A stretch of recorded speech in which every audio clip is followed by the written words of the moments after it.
Assalamualaikum warahmatullahi wabarakatuh.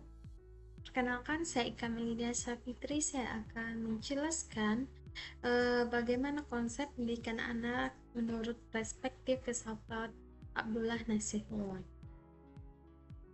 Sebelum lanjut ke langkah selanjutnya, dengan mengenai konsep-konsepnya, kita akan mengenali dulu biografi Abdullah Nasiruddin.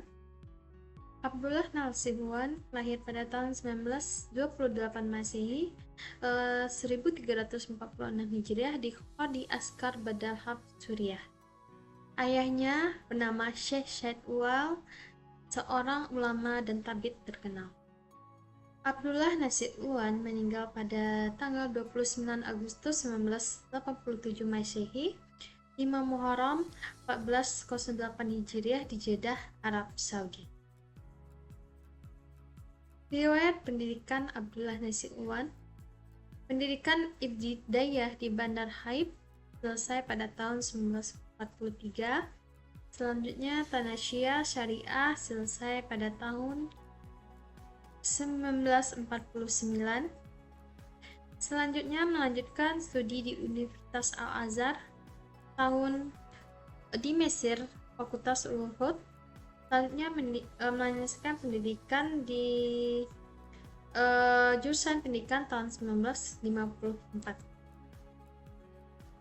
Oke, selanjutnya kita akan bahas nih bagaimana konsep pendidikan anak menurut Abdullah Nasution.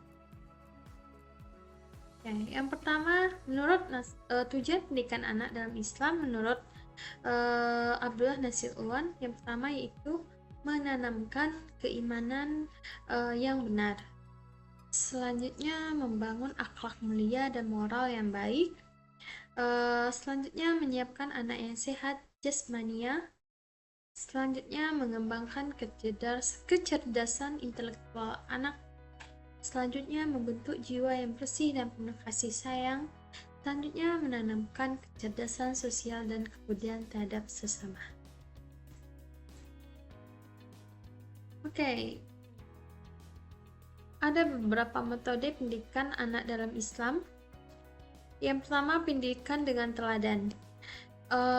Di sini orang tua dan pendidik harus menjadi contoh dalam sikap dan perilaku. Yang kedua yaitu pendidikan dengan pembiasaan.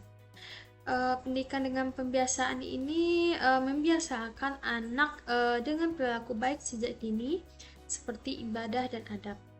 Yang ketiga, pendidikan dengan nasihat.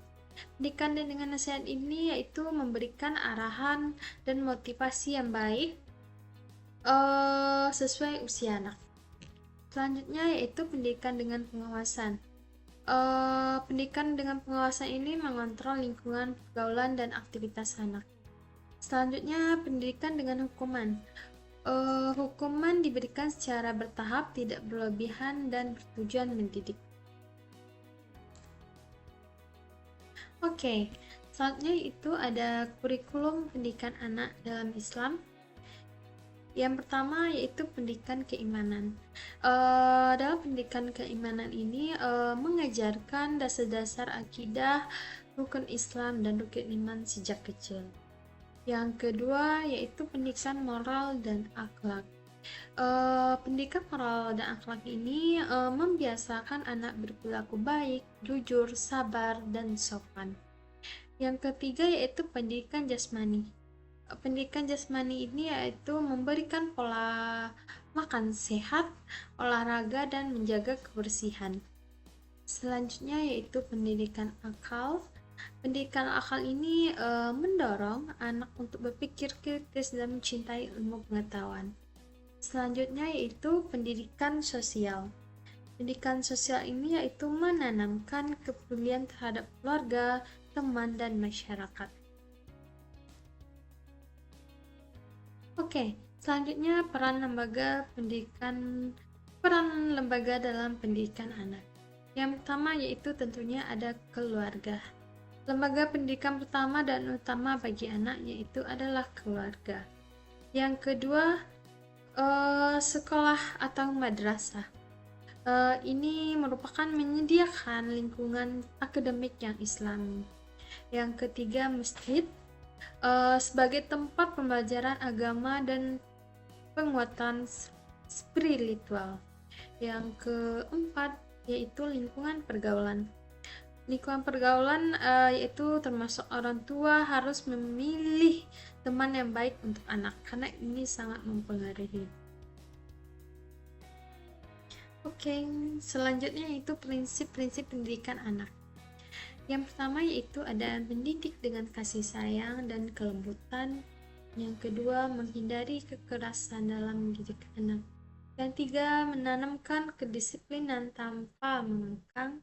Yang keempat, menyesuaikan pendidikan dengan tahap perkembangan anak. Yang kelima, membantu anak mengenali potensi dan bakatnya. Selanjutnya yaitu metode praktis dalam mendidik anak. Yang pertama yaitu metode pendidikan dengan motivasi dan penghargaan. Di sini memberikan pujian, hadiah, dan dorongan positif agar anak semangat belajar dan berbuat baik. Yang kedua yaitu metode pendidikan dengan hukuman terarah. Dalam metode ini yaitu hukuman hanya diberikan sebagai bentuk pendidikan, bukan pelampiasan emosi. Tidak boleh menyakiti fisik atau merendahkan harga diri anak. Yang ketiga yaitu metode pendidikan dengan dialog dan diskusi. Dalam metode ini yaitu anak diajak berpikir dan memahami alasan dan suatu aturan atau nilai yang diajarkan. Yang keempat yaitu metode pendidikan dengan kisah dan sejarah. Dalam pendidikan ini, dalam metode ini anak dibiasakan melakukan hal-hal baik sejak kecil seperti sholat tepat waktu, berkata jujur dan membantu orang lain. Oke, tahapan pendidikan anak sesuai usia itu ada 3. Yang pertama usia 0-7 tahun. Masa kasih sayang dan bermain. Pada usia ini adalah masa kasih sayang dan bermain. Anak belum dikenakan kewajiban, tetapi mulai diperkenalkan pada nilai-nilai Islam dengan cara menyenangkan. Yang kedua yaitu usia 7-14 tahun, di mana ini adalah masa pembelajaran dan disiplin. Anak mulai dilatih menjalankan sholat, berpuasa, dan diajarkan adab serta ilmu pengetahuan. Yang ketiga yaitu usia 14-21 tahun, yaitu masa pembentukan karakter dan tanggung jawab. Anak mulai diarahkan untuk memahami kehidupan sosial, tanggung jawab dalam keluarga, dan kedewasaan dalam berpikir. Nah, selanjutnya itu ada faktor-faktor yang mempengaruhi pendidikan anak menurut Abdullah Shahih Ulwan. Yang pertama yaitu ada orang tua, peran utama dalam bentuk kepribadian dan akhlak anak. Yang kedua yaitu lingkungan sosial. Lingkungan sosial ini seperti teman, media, dan budaya sekitar sangat mempengaruhi perkembangan anak-anak. Yang ketiga yaitu sekolah dan guru. Sekolah dan guru, pendidik harus menjadi teladan membangun suasana belajar yang islami. Yang keempat yaitu media dan teknologi.